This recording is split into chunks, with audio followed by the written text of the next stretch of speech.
حیدرآباد سرزمین ولایت ہے، محبتوں کی زمین ہے، ولایتوں کی زمین ہے، مولائیوں کی جگہ ہے۔ قدمگاہ مولا علی انجمن امامیہ آپ سب کی توفیقات میں اضافے کے لیے اور اس رستے میں جو ہم نے طے کیا ہے، انتخاب کیا ہے، اس میں کامیابی کے لیے، ہم سب کی کامیابی کے لیے ہم سب سرخ روح ہوں سیدہ کی بارگاہ میں اس دعا کی قبولیت کے لیے پھر بھی صلوات ہوں۔ اللہم صلی علی محمد۔ میرا وعدہ تھا اور میرے لیے اعزاز ہے کہ میں اس سالانہ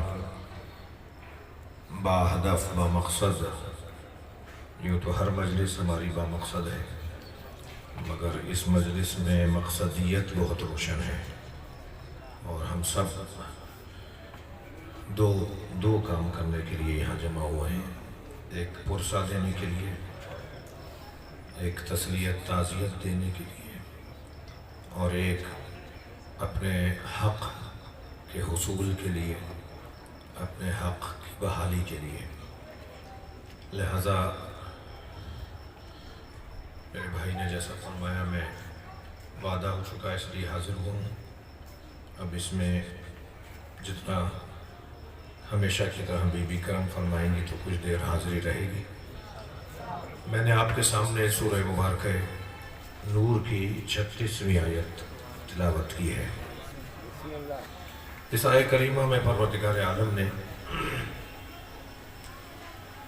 اپنے کلام میں یوں ارشاد فرمایا ہے، فی بیوت اذن اللہ ان ترفع ویذکر فیہا اسمہ۔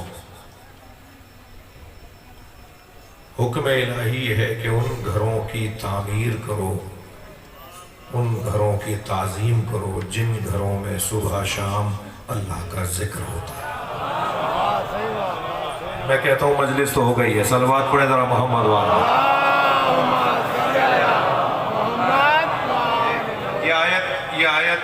یہ آیت ہی ہمارے موقف کے لیے، ہم کوئی بات بھی قرآن سے ہٹ کر نہیں کرتے۔ ہمارے عقائد بہت روشن ہیں، ہمارے نظریات بہت واضح ہیں۔ وہ کوئی اور ہوں گے کہ جنہیں قرآن سورہ بقرہ بھی یاد نہ ہوتا ہو۔ ہم اس گھر سے جڑے ہوئے ہیں جس گھر میں قرآن اترا ہے۔ لہٰذا ہمارا کوئی عقیدہ ایسا نہیں ہے جو قرآن اور حدیث سے ہٹ کر ہو، بلکہ عین قرآن اور عین حدیث صحیح ہمارا عقیدہ ہے۔ ایک مرتبہ پھر آپ کی توجہات چاہوں گا، مجمع بہت زیادہ ہے اور بھرپور مجلس ہے۔ میں ہمیشہ صادق بھائی تشریف فرما ہے، قدمگاہ کے ذمہ داران بیٹھے ہوئے ہیں، حیدرآباد کے ذمہ داران بیٹھے ہوئے ہیں کہ بھرپور مجلس ہوتی ہے اس میدان کے اندر۔ تو جو علماء کرام تشریف فرما ہے، صاحبان ادب تشریف فرما ہے، پھر ایک مرتبہ آیت کو سن لیجئے گا مجھ سے۔ فی بیوت اذن اللہ ان ترفع ویذکر فیہا اسمہ۔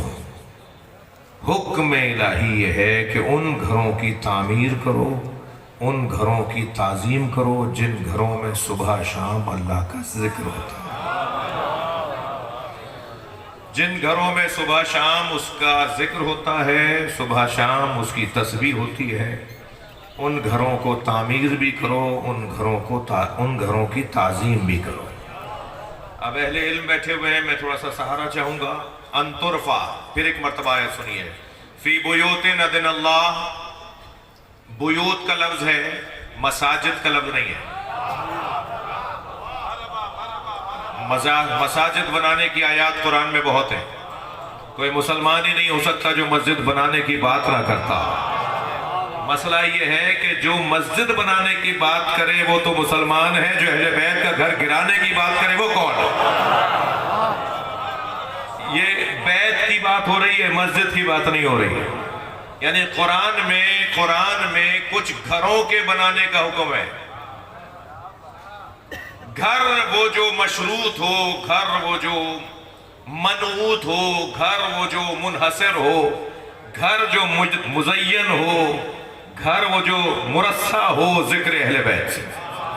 ذکر الہی سے، تسبیح پروردگار سے۔ فی بیوتن اذن اللہ ان ترفع ویذکر فیہا اسمہ، ان گھروں کی تعمیر کرو، بیوت بیت کی جمع بیوت، ان گھروں کی تعمیر کرو جن گھروں میں صبح شام اللہ کا ذکر ہوتا ہے، اس کی تسبیح ہوتی ہے، ان گھروں کی تعمیر کرو۔ اہل علم سے توجہ چاہوں گا، مجلس سننے تشریف فرما ہے۔ ان ترفع، رفع، میر صاحب رفع، میں اس وقت 3 زینے اوپر بیٹھا ہوں، نسبتاً اس عزیز سے اوپر بیٹھا ہوں۔ یہ رفع جو ہے اسے کہیں گے عربی میں رفع۔ مثلا آپ ایک زینہ اوپر بیٹھے ہوئے ہیں نیچے والے دوستوں سے، آپ یہاں ان کی نسبت رفع ہیں، یعنی عرفہ ہیں، رفع ہیں، بلند ہیں جی۔ عرفہ و اعلیٰ کا لفظ محاورتاً استعمال ہوتا ہے، آپ نسبتاً ان کی نسبت آپ رفع کی کیفیت میں۔ عربی زبان میں بھی رفع اور کسر اور ضم اور فتح یہ الفاظ بھی استعمال ہوتے ہیں۔ تو کسی چیز کو اگر بلند کیا جائے تو کہتے ہیں یہ رفعی حالت میں ہے، یہ بلندی کی کیفیت میں ہے۔ تو رفع یہاں اس بھائی کی نسبت میرا یہاں بیٹھنا یہ رفع ضرور ہے، مگر ضروری نہیں ہے کہ یہ رفع مانوی ہو۔ ہاں یہ رفع جو ہے مادی تو ہے، یہ مادی طور پر تو میں 2 زینے اوپر بیٹھا ہوں، لیکن ضروری نہیں ہے کہ جو مادی طور پر اوپر بیٹھا ہو وہ مانوی طور پر بھی اوپر ہو۔ لہٰذا یہی میں ایک جملہ کہہ دیتا ہوں، ہم ذاکرین کی نسبت آپ کا مقام زیادہ بلند ہے۔ ارے بھائی تعریف تو میں آپ کی کر رہا ہوں، آپ خاموش کو ہیں۔ ہم ذاکرین کی نسبت آپ کا مقام ہم سے بلند ہے۔ دلیل کے بغیر بات نہیں ہونی چاہیے نا۔ کیا فرمایا؟ من بکا او ابکا او تباکا، جو روئے رلائے رونے کا ماحول بنائے۔ میں شکل بنانے کا ترجمہ نہیں کرتا، میں مجلس اعزا کو کہتا ہوں رونے کا ماحول بنائے، رونے کی شکل بنو۔ رونے والا تو خود ہی شکل بنے گی نا اس کی، اس لیے وہ خود کور ہو رہا ہے اس کے اندر، خود اس کے اندر شامل ہو رہا ہے۔ من بکا او ابکا او تباکا، جو روئے رلائے رونے کا ماحول بنائے، اس کے لیے جنت واجب ہے نا۔ جو امام حسین پہ روئے، جی امام صادق کا فرمان سنا رہا ہوں بھائی آپ کو، میرے چھٹے امام فرما رہے ہیں نا، جو امام حسین پہ روئے رلائے اور رونے کا ماحول بنائے، اس پر جنت واجب قرار دے دیے ہے۔ تو سب سے پہلے کون ہے؟ روئے۔ آپ میرے محتاج نہیں ہیں، میں آپ کا محتاج ہوں۔ یہ جو سامنے ہے نا، یہ جو نیچے بیٹھا ہوا ہے، یہ جو مجلس میں آیا بیٹھا ہے نا، اس کا مقام اتنا بلند ہے، یہ میرا محتاج نہیں ہے، اور نہ ہی یہ بانی مجلس کا محتاج ہے کہ مجلس وہ کریں گے تو یہ کوئی روئے گا نہیں۔ بھائی یہ مرثیے کی کتاب کھولیں گے، یہ کسی نوحہ خان کا نوحہ کھولیں گے اور نوحے کا مصرع پڑھیں گے اور رو لیں گے، حسین کی جنت انہیں مل جائے گی۔ مقام آپ کا بلند ہے، آپ جو سامنے بیٹھے ہیں، لہٰذا یہ کوئی ضروری نہیں ہے کہ جو نیچے بیٹھا ہوا ہے وہ نیچے ہو۔ تھوڑی گردن ہلا دو بھائی اگر بات جا رہی ہے تو۔ یہ کوئی ضروری نہیں ہے جو نیچے بیٹھا ہوا ہے وہ نیچے بیٹھا ہوا ہے، وہ نیچے ہے، وہ نیچے نہیں ہے۔ اور زیادہ روشن بات کہہ دوں آپ کو، بھائی آپ کا مقام کتنا بلند ہے یہ جان کر تسلی ہو کہ ذاکرین منبر پہ ضرور بیٹھتے تھے، ائمہ آپ کے ساتھ بیٹھتے تھے۔ صلوات پڑھیں ذرا محمد و آل محمد۔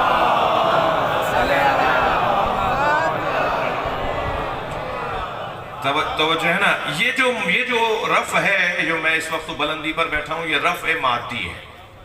ضروری نہیں ہے جو رفع مادی کا حامل ہو وہ رفع معنوی کا بھی حامل ہو۔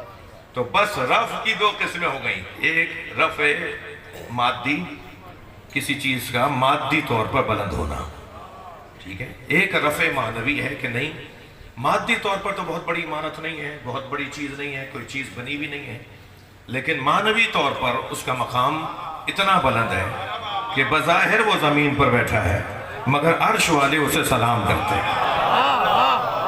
یہ ممکن ہے، یہ ممکن ہے۔ اب رفع کی آیت کیا کہہ رہی ہے؟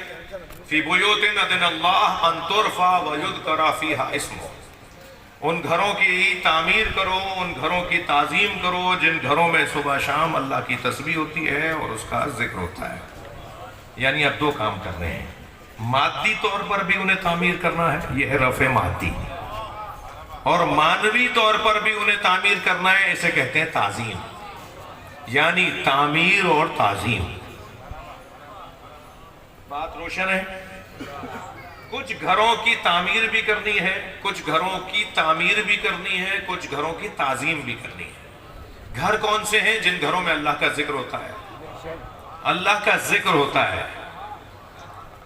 اگر کسی مسجد میں اللہ کا ذکر نہ ہو تو اسے گرانے کا حکم ہے، اور اگر کسی گھر میں اللہ کا ذکر ہو رہا ہو تو اسے بنانے کا حکم ہے۔ تو اہمیت کا حامل ہے اللہ کا ذکر۔ اگر ذکر الہی ہوا، ایسا نہیں ہوا، مسجد ضرار کا مطلب جس گھر کو بنایا گیا اللہ کے ذکر کے لیے تھا، مگر اس میں اللہ کے ذکر کے علاوہ سب کچھ ہو رہا تھا۔ تو اب اگر کسی گھر میں، کسی مسجد میں اللہ کے ذکر کے علاوہ سب کچھ ہو رہا ہو تو وہ اللہ کا گھر نہیں ہے، اسے گرانے کا حکم دیا، نبی مکرم کو حکم آیا، سرکار نے اس کے اوپر عمل کیا۔ توجہ ہے؟ بات بہت روشن ہے۔ حکم الہی یہ ہے کہ ان گھروں کی تعظیم و تعمیر کرو جن گھروں میں اللہ کا ذکر صبح شام اس کی تسبیح ہوتی ہے۔ بنانے کی بات ہے عزیزو، یہ مسئلہ جنت البقیع کا، یہ جہاں، یعنی مجھے آپ اجازت دیجئے، اختلاف اور سوچ مختلف ہو سکتی ہیں، مگر مجھے اجازت دیجئے کہ یہ مسئلہ دو زاویوں سے دیکھا جائے، دو زاویوں سے اسے دیکھا جائے۔ ایک زاویہ ہے مذہبی دینی زاویہ، اور ایک زاویہ ہے سیاسی اور سماجی زاویہ۔ وہ جو دینی اور مذہبی زاویہ ہے وہ یہ ہے کہ اگر یہ گھر باقی رہتے، یہ مزار باقی رہتے، یہ مرکز اگر باقی رہتے، تو مختصر اگر ایک لفظ میں کہوں تو پھر بہت سے لوگ کہاں رہتے، پھر بہت سے لوگ کہاں ہوتے، پھر بہت سارے لوگ کیوں ہوتے، ان کا وجود کیوں رہتا؟ وہ اصلی چیز کو، اس اصلی چیز کو گرا دو، اسے ہٹا دو، اسے ختم کر دو، تو شاید ان کے گمان میں یہ تھا کہ ان کے لیے کوئی جینے کا اور رہنے کا راستہ بنتا۔ مسئلہ سیاسی ہے، مسئلہ مذہبی ہے۔ مذہبی زاویہ یہ ہے کہ جن کے نہ بڑوں کی ولادتوں کا پتہ، نہ جن کے بڑوں کی مرنے کا پتہ کہ کہاں کیسے کیا ہوا۔ سلوات پڑھیں ذرا، میں عرض کرتا ہوں، یہ میں کوئی جذباتی باتیں نہیں کر رہا، بہت ہی سوچ سمجھ کر بات کر رہا ہوں، بہت ہی انتہائی تجزیاتی گفتگو کرنے کی کوشش کر رہا ہوں، انتہائی تجزیاتی گفتگو کرنے کی کوشش کر رہا ہوں۔ جن کا کوئی پس منظر نہ ہو، جن کے ہاں کوئی بڑا نہ ہو، جی اگر آج ہماری وجہ سے کسی کو بڑا مان بھی لے تو کل اسی کے خلاف بات کریں گے۔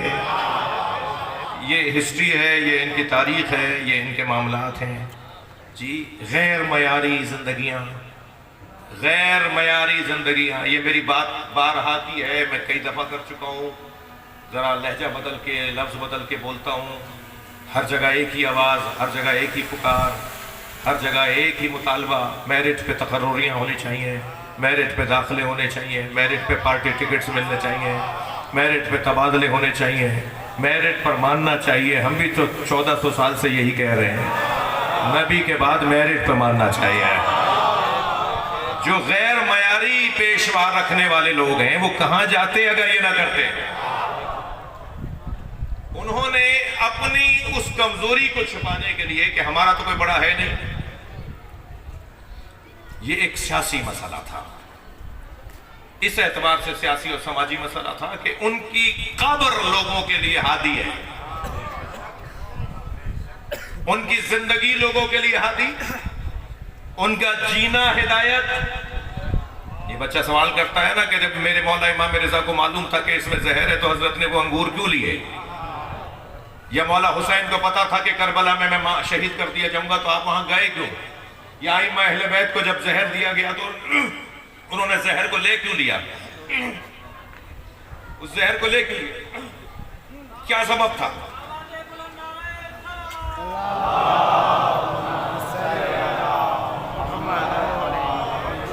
تو میں نقل صاحب کا بڑا حسین تجزیہ ہے اس کے اوپر، وہ میں انہی کے نام سے نقل کر دیتا ہوں۔ نقل صاحب فرماتے ہیں کہ ان کا جینا بھی ہدایت،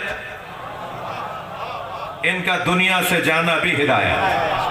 جب یہ دیکھتے تھے کہ ہمارے جینے سے ہدایت ملے گی تو زہر اثر نہیں کرتا تھا، اور جب یہ دیکھتے تھے کہ ہماری شہادت سے ہدایت ملے گی تو زہر اثر کر جاتا تھا۔ یہ گھرانہ وہ گھرانہ ہے جن کا جینا بھی ہدایت، جن کا دنیا سے جانا بھی ہدایت۔ تو ایک تو مسئلہ سماجی مسئلہ تھا، کیا کریں، ان کے پاس تو کوئی بڑا ہے نہیں، ان کے پاس تو کوئی اہم آدمی ہے نہیں، تو انہوں نے کہا نہیں وہ بھی آثار مٹا دو، ساری چیزیں مٹا دو۔ یہ ایک، لیکن کیا ایسا کرنے سے یہ مسئلے کا حل تھا؟ یہ مسئلے کا حل ہے اس لیے کہ پروردگار عالم نے، اللہ ہے یا نہیں؟ گردن لاؤ بھائی، اللہ ہے۔ جب اللہ ہے نا تو اس اللہ نے ہی یہ اعلان کیا ہے وَيُرِيدُونَ لِيُطْفِئُوا نُورَ اللَّهِ بِأَفْوَاهِهِمْ وَاللَّهُ مُتِمُّ نُورِهِ وَلَوْ كَرِهَ الْمُشْرِكُونَ۔ کچھ لوگوں نے یہ ارادہ کیا ہے کہ وہ اللہ کے نور کو اپنی پھونکوں سے بجھائیں، اور اللہ تو اپنے نور کو روشن رکھے گا چاہے کافروں کو برا لگتا ہو۔ اب مجھے ایک جملہ اور یہی اسی آیت کے اوپر کہنے دیجئے، اللہ نے اہل بیت کے دشمنوں کی ساری طاقت کو پھونک بولا ہے، اتنا ذلیل کیا ہے ان کی طاقت۔ یریدون لیطفئوا نور اللہ بافواہہم، پھونکوں سے ساری طاقت ایک جگہ جمع کر لیں تو ان کی ساری طاقت کو اللہ نے پھونک بولا ہے، پھونک۔ اس سے زیادہ اور ذلیل کیا کرے گا اللہ اہل بیت کے دشمنوں کو؟ اللہ کا تبرہ کرنے کا طریقہ بھی اللہ کا ہے۔ صلوات پڑھنے ذرا محمد و آل محمد۔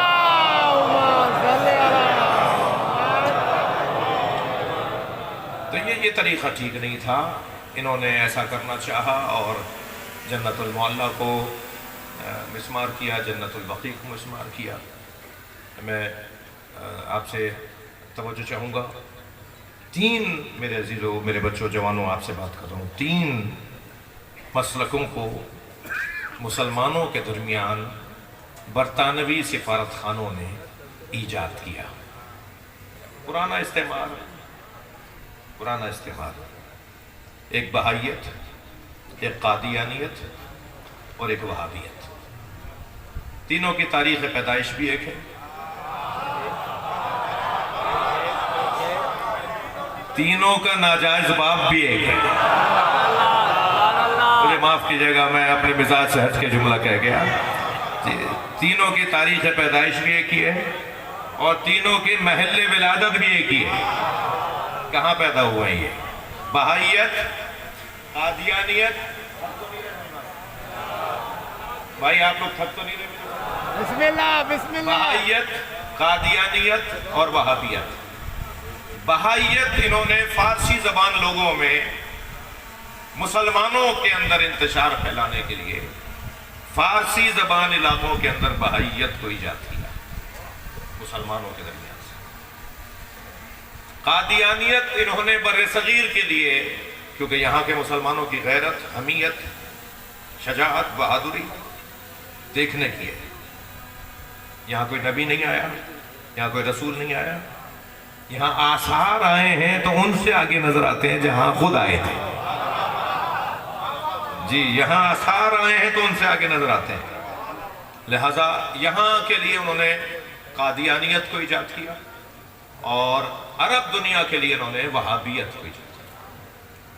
بہائیت کے پاس وہاں کے سمجھدار لوگوں نے ان کا قلع خامہ کیا اور ان کو کمزور کیا، اور آج بظاہر وہ ان ممالک کے اندر زیادہ نظر آتے ہیں جن ممالک کے اندر جن لوگوں نے گویا بنایا تھا انہیں انہی ممالک میں زیادہ نظر آتے ہیں۔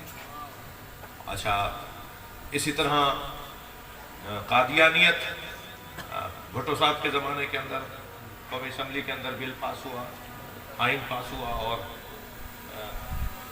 جو بہائیت ہے، معاف کیجیے گا قادیانیت ہے، ان کو یہاں سے وہ مقام نہیں ملا، وہ کام نہیں ہو سکا، ان کا چل نہیں سکا کام، اور وہ یہاں سے زیادہ تر لوگ باہر چلے گئے۔ لیکن وہابیت جو ہے نا، ان کے پاس تیل کا پیسہ، اور اگر آپ دل جگر تھام کے سنیں تو جملہ کہوں، ایک تو تیل کا پیسہ، دوسرا مکے کا کعبے کا پیسہ، خانہ کعبہ کا پیسہ وہابیت کی پشت پناہی کے لیے موجود۔ میں نہیں کہہ رہا بھائی، یہ کوئی نئی بات نہیں کر رہا، میرے اداروں کے لوگ بیٹھے ہوئے، چاہیں تو انہیں نوٹ کریں اور ذرا جا کے تحقیق کریں، میں کوئی نئی بات تو کر نہیں رہا۔ یہ جو ابھی جو موجودہ شہزادہ ہے، شاید آج کل میں آنے والے ہیں، جی یہ جو ابھی جو موجودہ شہزادہ ہے، یہ تو کہہ چکا نا 1 سال پہلے کہ ہم نے پاکستان کے اندر اپنے نظریے کو پھیلانے کے لیے مسجدیں بنوائی ہیں، ہم نے اپنے نظریے کو پھیلانے کے لیے بہت کچھ خدشہ کیا، تو یہ کچھ ہوا، سب کچھ ہوا۔ لیکن عزیزو، 1900 عجیب اتفاق ہے، 21 اکتوبر، آج کیا ہے 18، 3 دن کے بعد یہ روز انہدام جنت البقیع ہے انگریزی حساب سے، 21 اکتوبر 1925، توجہ ہے، معاف کیجیے گا، اپریل کا مہینہ ہے نا، تو ابھی اکتوبر کس نے کہہ دیا؟ ابھی مہینہ کون سا ہے؟ 21 اپریل، یعنی 3 دن کے بعد، 3 دن کے بعد، اب ظاہر ہے میں آپ سے سہارا کیوں چاہ رہا ہوں، اس لیے تو چاہ رہا ہوں، یا تو بولو نہیں بولو تو صحیح بولو جی۔ 21 اسی مہینے کی، اسی اپریل کے مہینے کی، اسی مہینے کی 21 تاریخ 1925، پورے 3 دن کے بعد 99 سال ہو جائیں گے۔ یعنی میں اپنے بھائیوں سے کہوں گا، اشر بھائی سے کہوں گا کہ آئندہ سال بھی حیدرآباد میں ہی کریں پروگرام، تاکہ یہ 100 سالہ یہ عزاداری، 100 سالہ عزاداری کی مجلس یہاں پر منعقد ہے۔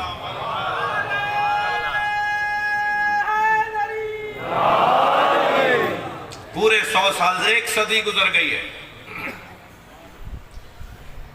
یہ جو کچھ ہوا اس کا ایک سیاسی پس منظر یہ تھا، اور اس کا جو مذہبی پس منظر ہے وہ بھی میں نے آپ کے سامنے عرض کیا کہ مراکز کو گرا کر اہل بیت سے دور کرنے کی کوشش کی جا رہی ہے۔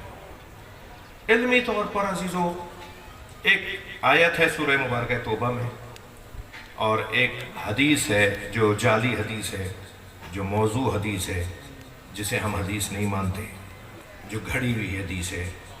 یہ 2 ایسی چیزیں ہیں جن کو دلیل کے طور پر یہ لوگ لیتے ہیں اور استدلال کے طور پر بیان کرتے ہیں۔ آیت ہے سورہ مبارکہ توبہ کے اندر، اور آیت میں ہے بسم اللہ الرحمن الرحیم، وَلَا تُصَلِّ عَلَىٰ أَحَدٍ مِّنْهُمْ مَاتَ أَبَدًا وَلَا تَقُمْ عَلَىٰ قَبْرِهِ وَهُمْ مَاتُوا وَهُمْ فَاسِقُونَ۔ خبردار میرے حبیب، وَلَا تُصَلِّ عَلَىٰ أَحَدٍ مِّنْهُمْ مَاتَ أَبَدًا، ان کی جنازوں پر نماز نہ پڑھا کرو، ان کے جنازوں پر نماز مت پڑھا کرو، ان کی نماز جنازہ نہ پڑھا کرو، وَلَا تَقُمْ عَلَىٰ قَبْرِهِ، اور ان کی قبروں پہ نہ جایا کرو۔ اب یہاں ان کی میں کہہ رہا ہوں، لیکن یہ مفرد کا صیغہ ہے، اس کی قبر پر مفرد کا صیغہ ہے، یعنی نبی مکرم کو حکم دیا جا رہا ہے کہ نماز جنازہ اس کی نہ پڑھو اور اس کی قبر پہ نہ جاؤ، اس لیے کہ وہ کافر مرے ہیں اور فاسق مرے ہیں۔ تو اس آیہ کریمہ کو لے کر سورہ توبہ کی دلیل یہ دی گئی کہ نبی مکرم کو قبر پر جانے سے روکا گیا ہے۔ اچھا، نبی مکرم اگر قبر پہ جانے سے روکے جا رہے ہیں تو اس کا مطلب ہے کہ نبی قبر پہ جاتے تھے نا، یعنی سرکار کا ایک عمل تھا نا مکمل، اس عمل سے سرکار کو روکا جا رہا ہے۔ تو پھر اگر یہ مان لیں کہ نبی کو قبر پہ جانے سے روکا جا رہا ہے تو نبی کو تو نماز جنازہ سے بھی روکا جا رہا ہے، تو پھر نماز جنازہ کے بھی منکر ہو جاؤ گے تم، نہیں، مراد یہاں پر نماز جنازہ پڑھنے سے نہیں روکا جا رہا. ایک منافق مرا تھا ابن ابی جس کی جنازے سے پڑھنے سے روکا گیا تھا. ایک منافق مرا تھا، اس کے جنازے کو پڑھنے سے روکا تھا. خبردار منافقوں کی نماز جنازہ مصطفیٰ نہیں پڑھائیں گے. خبردار اس کی قبر پہ آپ نہیں جائیں گے. اس کی حیثیت ہی نہیں ہے کہ آپ اس کی قبر پہ جائیں. ایک تو یہ آیت لے کر استدلال کیا جاتا ہے. دوسری ایک حدیث ہے. اچھا، حدیث کے لیے میں علماء کرام سے توجہ چاہوں گا. عجیب، میں اس کو یادداشت بھی کر کے لے کر آیا ہوں. ابی الحیاج اسدی، یہ اس کا راوی ہے. دیکھیں، اصلی چیز اگر میرے محترم سننے والوں کے ہاتھ میں آ جائے گی نا تو 4 جگہ بات کرنے میں آپ کو آسانی ہوگی کہ آخر یہ ایشو کیا ہے، مسئلہ کیا ہے. حدیث لے کر آئے ہیں جس کا راوی ہے ابی الحیاج اسدی. وہ کہتا ہے کہ قال علی بن ابی طالب انی لابعثک علی ما بعثتنی علیہ رسول اللہ ان لا تدعا تمثالا الا طمستہ ولا قبرا مشرفا الا سویتہ. یہ متن ہے اس روایت کا. روایت کا جب بھی میرے بچوں جوانوں آپ سے بات کر رہا ہوں کہ جب بھی کسی روایت کسی حدیث کو پڑھیں تو اس کے لیے کچھ قاعدے قانون، کچھ فارمولے، کچھ اصول ہیں. سب سے پہلی بات تو یہ ہے کہ دیکھا جائے گا اس کا راوی کون ہے. یعنی راوی کی اعتبار سے اس کی سند کو پرکھا جائے گا. اگر بیچ میں راوی ایسے آ گئے ہیں کہ جو معتبر نہیں ہیں، جھوٹے ہیں، جی مثال کے طور پر ناسبی ہیں، کافر ہیں، مشرک ہیں، منافق ہیں، تو حدیث اپنی سند سے گر جائے گی. دوسرا جو پرکھنے کا طریقہ ہے وہ ہے متن حدیث. یعنی راوی ممکن ہے کہ ان کے اندر کوئی کمزوری نظر نہ آ رہی ہو، لیکن متن قرآن کے خلاف ہے. مثلا متن جو ہے وہ اور صحیح حدیثوں کے خلاف ہے. اگر متن قرآن اور صحیح حدیث کے خلاف ہے تو پھر کہا جائے گا کہ یہ روایت بھی، یہ حدیث بھی معتبر اس لیے نہیں ہے کہ اس کا متن ٹکرا رہا ہے قرآن کی صحیح آیات سے. تیسری چیز جو دیکھی جائے گی وہ یہ دیکھی جائے گی کہ مفہوم حدیث کیا ہے. یعنی میں 3 اصول دے رہا ہوں آپ کو، ایک سند، ایک متن، ایک مفہوم حدیث. تھک تو نہیں رہے میری بات؟ بسم اللہ. بڑی عنایت آپ کی. ایک سند کے اعتبار سے اگر پورا ہے تو پھر دیکھا جائے گا کہ متن کیا کرا ہے. متن بھی کوئی ٹکرا نہیں ہے کسی چیز سے تو پھر مفہوم دیکھا جائے گا. مفہوم اگر متضاد ہے، مفہوم اگر بات کو نہیں پہنچا رہا تو پھر وہ حدیث اپنے اعتبار سے گرنا شروع ہو جائے گی. اتفاق یہ ہے کہ تینوں زاویوں سے، تینوں پہلوؤں سے یہ حدیث مردود ہے. میں نے ٹیکنیکی زبان میں بولا ہے مردود ہے جی. یہ حدیث رد شدہ ہے. اس کو قابل غور نہیں ہے. یہ پہلی بات کروں، آگے کروں. پہلی بات، اس کی سند کیا ہے؟ اس کی سند ہے کہ اس کے اندر راوی آیا ہے ابی الحیاج اسدی. ابی الحیاج اسدی کے لیے 3 کمزوریاں راویوں نے، 3 کمزوریاں محدثین نے بیان کی ہیں. 3 کمزوریاں محدثین نے بیان کی ہیں. سب سے پہلی، یہ ناسبی تھا. یہ خود تھا ہی علی مولا کا دشمن. جو اہل بیت کا دشمن ہو، اہل بیت کی تعلیم ہم اس سے لیتے ہی رہے. یہ اصول بیان کر رہا ہوں آپ کے سامنے. یہ ناسبی ہے. دوسرا اس کی کمزوری یہ ہے کہ یہ مبغض ہے، بغضی ہے. منصف اور ہوتا ہے، بغضی اور ہوتا ہے. آپ مجھے اچھے نہیں لگ رہے، میں آپ کو اچھا نہیں لگ رہا، اس کا یہ مطلب نہیں ہے کہ میں نہیں ہوں. آپ نہیں ہیں، آپ ہیں. مجھے آپ اچھے نہیں لگ رہے، اس کا مطلب یہ نہیں ہے کہ آپ کا وجود ہی نہیں ہے. بعض لوگ بغضی ہوتے ہیں، اور جو بغضی ہے وہ منصف نہیں ہے، اور جو منصف نہیں ہے اسے دین کیسے لیں گے؟ اسے دین کیسے لیا جا سکتا ہے؟ دوسری کمزوری اس کی. اور تیسری کمزوری اس روایت کے اندر یہ ہے کہ یہ خبر واحد ہے.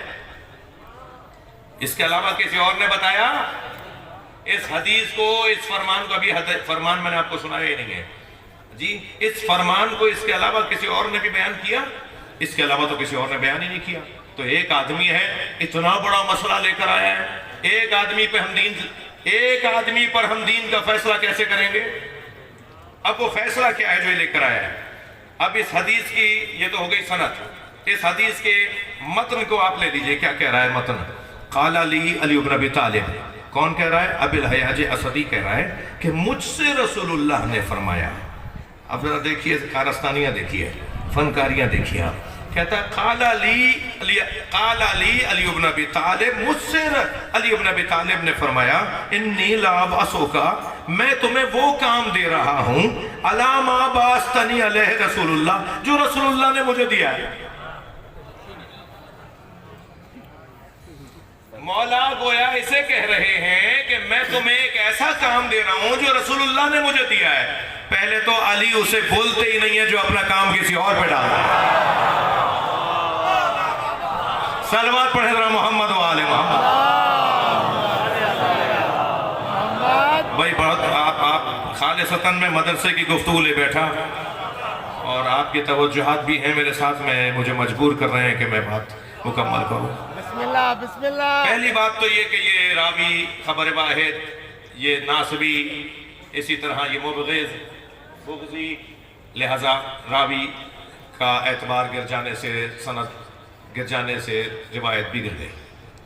دوسری بات اس کی یہ ہے کہ متن کہ رسول اللہ صلی اللہ علیہ وسلم نے مولا علی کو ایک کام دیا اور مولا علی فرما رہے ہیں کہ میں وہ کام تمہیں دے رہا ہوں جو رسول اللہ نے مجھے دیا. علی بن ابی طالب نے خود کام نہیں کیا وہ معذاللہ جی. اور وہ کام کیا ہے؟ کام کیا ہے کہ وہ کام یہ ہے کہ ان لا تدع تمثالا الا طمستہ، اگر کہیں بت بنا ہوا دیکھو تو اسے گرا دینا.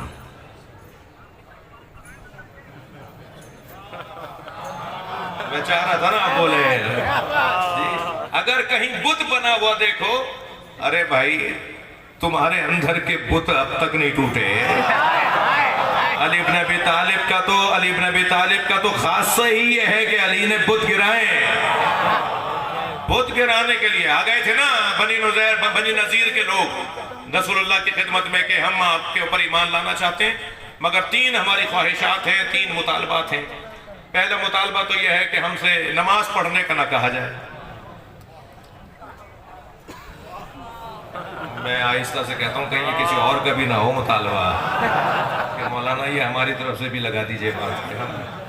یا رسول اللہ ہم مسلمان ہونا چاہتے ہیں مگر ہمیں نماز پڑھنے کی ہم سے خواہش نہ کی جائے. اچھا حضرت نے فرمایا اور کیا خواہش ہے؟ کہ دوسری خواہش یہ ہے کہ 1 سال تک بتوں کی پوجا سے ہمیں نہ روکا جائے. اچھا سرکار نے فرمایا اور کیا بات ہے بھائی؟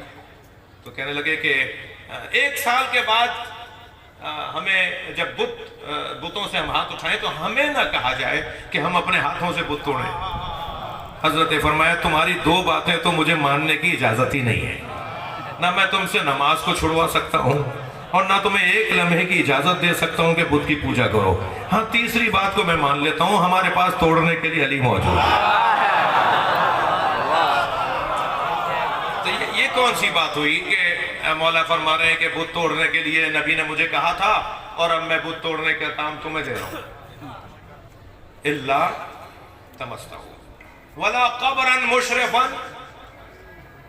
اور نبی نے مجھے یہ کام دیا کہ اگر بت نظر آئے تو گرا دینا، اور نبی نے مجھے کام دیا کہ اگر کوئی قبر دیکھو جو بہت بڑی بنی ہوئی ہے تو کیا کرو؟ الا سویتہ، اسے برابر کر دینا. اس سے بھی میں نے استفادہ کیا ہے. یہاں اگر ہم کچھ دیر کے لیے سلمنا فرض محال کو فرض کر رہے ہیں، ہم یہ مان بھی لیں کہ یہ سرکار سے فرمایا، تو یہاں تو الٹا قبر بنانے کی بات ہو رہی ہے.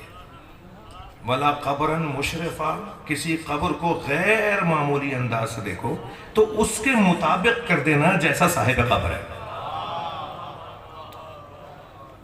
یہاں سویتہ سے مراد اس کے مطابق لے آنا جیسا ہے. اگر وہ اس قابل ہی نہیں ہے کہ اس کی قبر کو بلند بنایا جائے، مزار بنایا جائے، تو اس مزار کو گرا دینا، اور اگر وہ مزار کے قابل ہے تو اسے مزار رہنے دینا. یہ ایک اس روایت میں ابن تیمیہ نے نقل کیا ہے التوسل والوسیلہ کے اندر. اچھا میرے خیال سے یہ کافی ہے کہ جس نے نقل کیا ہے کہ وہ کیا چاہتے تھے. بہت ہی واضح میرا پیغام عزیزان گرامی کہ جنت البقیع کی تعمیر ہم